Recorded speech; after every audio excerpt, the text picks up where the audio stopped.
자, 재심은 가번, 재심은 나번.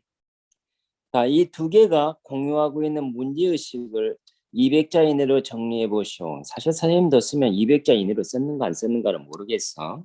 근데 200자 이내로 정리해 보라고 이런 학교가 간혹 그런 학교들이 있어. 그러면 최대한 압축하라는 거야. 사실은 압축하는 것도 실력이거든. 아마 선생님도 200자 이내로 정리 안 했을 거라. 네가 그걸 200자 이내로 정리해봐라. 자, 재심은 가와 나가 공유하고 있는 문제의식을 200자 이내로 정리해 보시오. 이렇게 이야기하지. 그러면 공유하고 있는 문제의식을 200자 이내로 표현은 공유하고 있는 문제의식이라고 이야기하지만 사실은 재심은 가와 나가 공유하고 있는 논점이라 그럴까? 그것을 갖다가 정리해 보라는 거예요.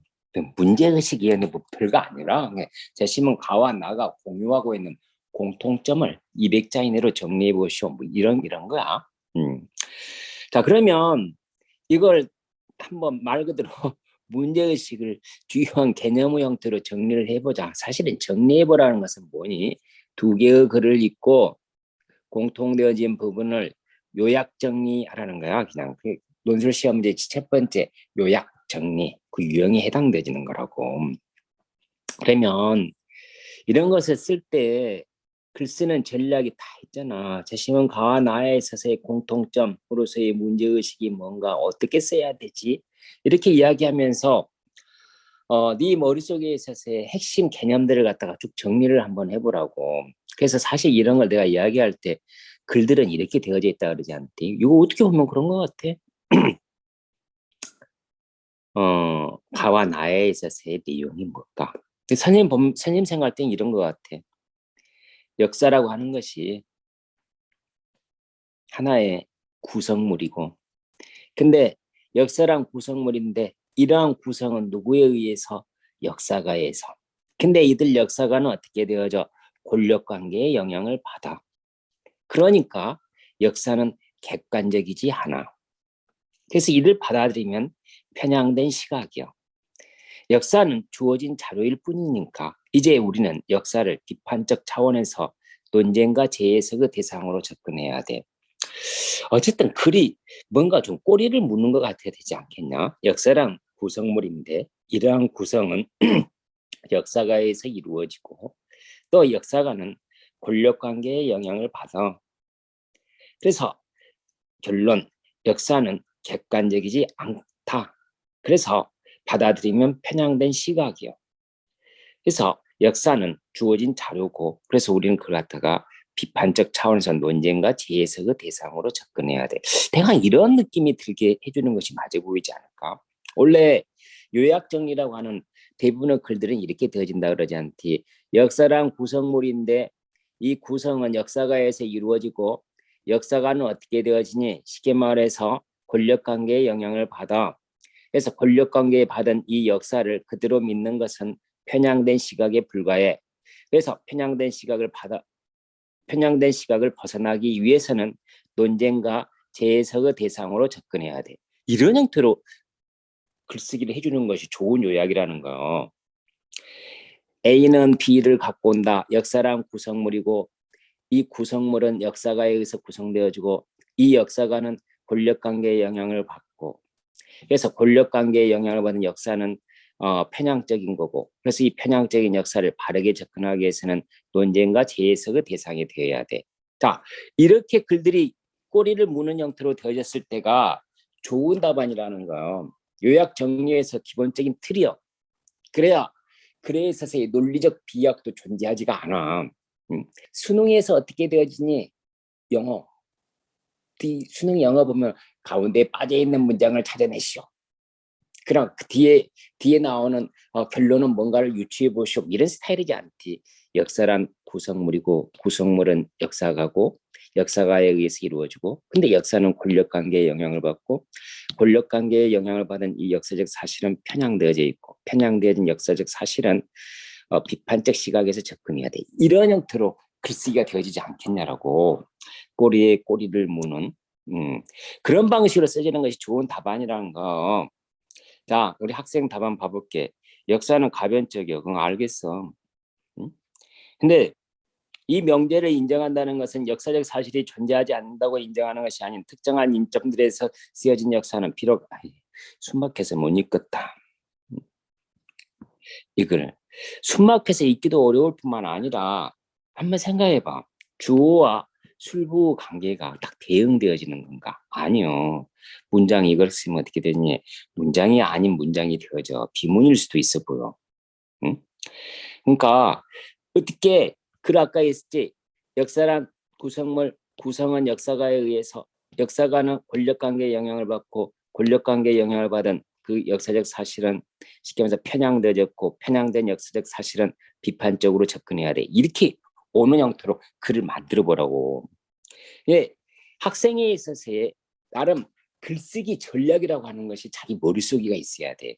내가 이 두 개의 글을 읽어보고 이 두 개의 글에서 공통되어진 주요한 사항을 갖다가 그럴듯해 보여 들고 오지 말고 그랬을 때 좋은 글쓰기가 된다는 거. 그 다음에 문제 2번 봐보자. 제심은 나에서 논어를 중심으로 최근 한국과 중국 국사 논쟁에 대해서 국사 논쟁이요.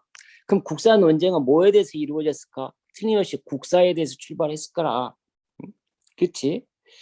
자, 삼국어 역사 분쟁은 역사 교과서에 있는데 그 원인이 있는데 삼국어 역사 교과서는 모두 민족주의적 사관을 바탕으로 그렇게 써졌어 이거.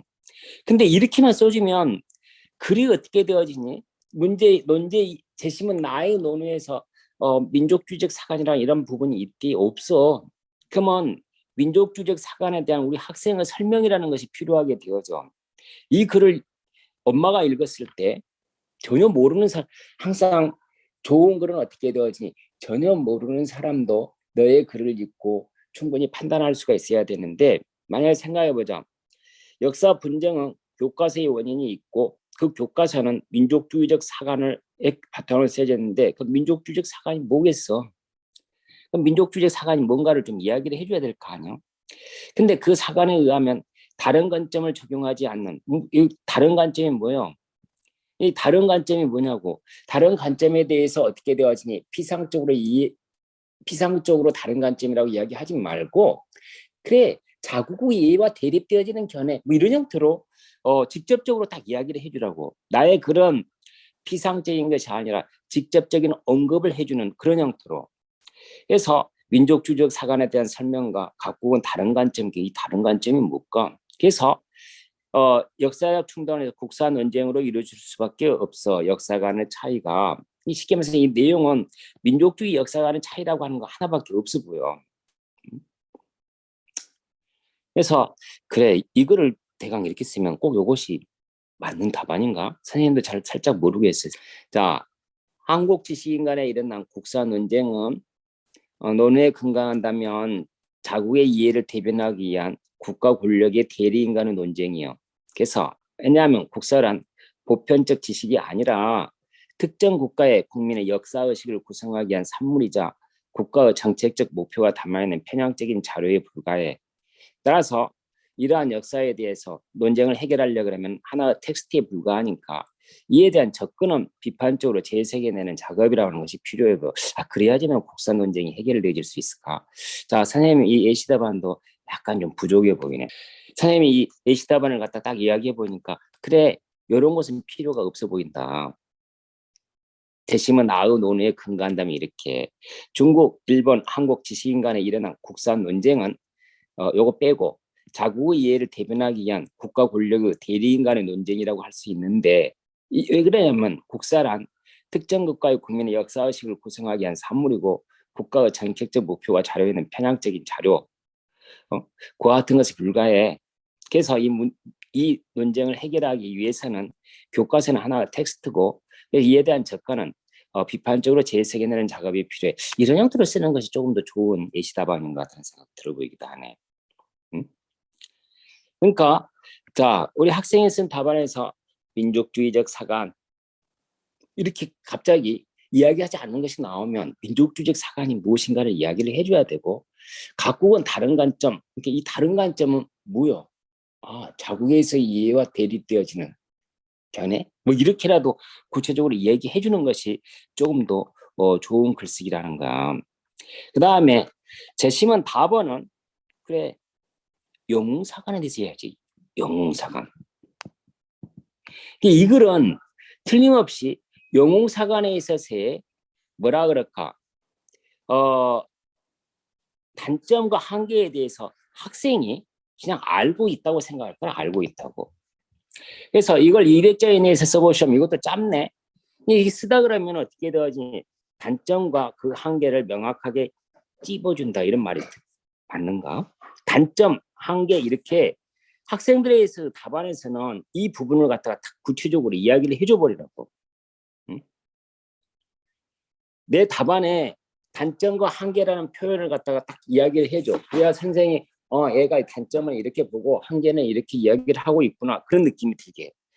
자, 단점과 한계를 내 답안에서 이야기를 해준다. 그 답안 작성의 순서는 그래 여기에는 영웅사관 다에서 이야기하는 역사관이 무엇인지를 좀 간략하게라도 정리를 해줄까? 그 이것이 갖는 단점과 한계는 다음과 같아 이런 형태로 써주는 것이 다 재심은 다해서 역사의 주인공은 영웅들이라고 하고 지금 우리의 세계는 그들에 있어서 사상을 결과물이자 외적 표현이라고 이야기를 해. 이게 영웅사관의 내용이요. 근데 이러한 역사관의 단점은 자 영웅인 그들이 부각되어지면서 그 가려진 다수 역할이 제대로 평가받지 못해. 이게 단점이야 이렇게. 그래서 그들을 중심으로 서술한 역사는 개인들의 초점이 맞추음으로써 그들이 살았던 시대의 사회 구조에 대한 어떠한 이해도 제시해 줄 수 없다는 게 한계요. 답안 안에 이렇게 써주라고. 단점과 한계를 이야기해 주시오 그러면 안에 단점과 한계 이렇게 딱 이야기를 해버리라고. 응? 그래 이렇게 이야기하는 것은 우리 학생 이야기 일반 대중을 그래 수동적 존재로밖에 설명하는 거. 그 다수의 역할을 평가하지 못한다는 거. 솔직히 말해서 역사에서 주인공은 영웅이 아니라 일반 대중에 있어 주체적 이런 것일 수도 있는데, 그리고 그 영웅도 자라나기 위해서는 시대의 영향을 받지 않을 수 없는데 영웅의 시대를 선도하는 건 의외로 복합적 사회적 현상이 맞물려 움직인다 이렇게 이야기하지 말고 좋은 건 뭐라고 단점은 이거고요. 단점은 네 말대로 다수 역할에 대한 올바른 평가가 이루어지지 못하고 그리고 그 한계라고 하는 것은 개인의 포커스를 맞추다 보니까 사회 구조에 대한 시각이 결여되어졌다는 것이 한계. 뭐 이런 형태로 단점과 한계를 학생이 나름대로 딱 집어서 이야기를 해주는 것이 좋은 답안이 되어질 수 있다는 거. 논제가 요구하는 형식에 맞추어서 글쓰기를 하라고. 우리 KPO나 이런 데에서 어떻게 되어지니 바칼로레아 스타일로 자유롭게 글쓰기 하는 것이 아니라 대한민국 논술 시험은 뭐니? 이거 보고 아비투어 유형이라 그러지 않지. 제시문이 주어지고 그에 따라서 그 제시문을 기반으로 논제를 작성해 주라고 이야기하니까 정답이 있는 답안이 우리나라 논술 시험 문제 일반적으로